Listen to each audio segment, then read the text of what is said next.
Пред 10 години ми звони телефон и ми кажуваат, абе оној твојан од Муртино го апсиле. Многу праела ванта. Викам, добро ден, нека одмори едно 5-6 години, па ќе го земеме пак назад ко Амди Бајрам. Абе замолел од притвор ако може да го амнестираш. Викам, тие како него кога ќе ги амнестираш, добиваат амнезија. Ќе заборави кој е Бранко и шо направил за него. Не, вика, ќе дае од беса, дека никад нема да ти го заборави. Ќе ти ја носи сликата у новчаник и ќе ја цуне секогаш кога ќе треба да носи одлуки, како на добар папа.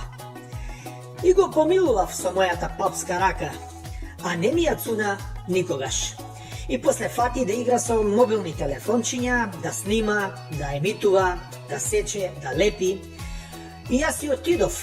Он стана тоа што стана, ама ни еднаш не ми ја цуна сликата, а за раката неќу ни да зборам. Смени име на држава, не ја цуна. Смени устав, не ја цуна. Воведе двојазичност и не продае на бугарине кои ја ич ги неќу, па не ми го цуна сликичето. Е, тогаш ја, као папа, даов беса. Чим неќеш да го цунеш, тогаш ќе го јадеш. Ред мора да има. Да се знае кој е напред, а кој од позади.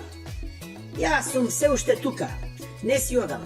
Исто и ако Стефче си ги признав грешките, ама дечково од Муртино ме разочара. Да си папа и да даеш беса, мора некој многу да те изнервира. Путуј Селма, мислам амнестиран. Папата е во право и која греши.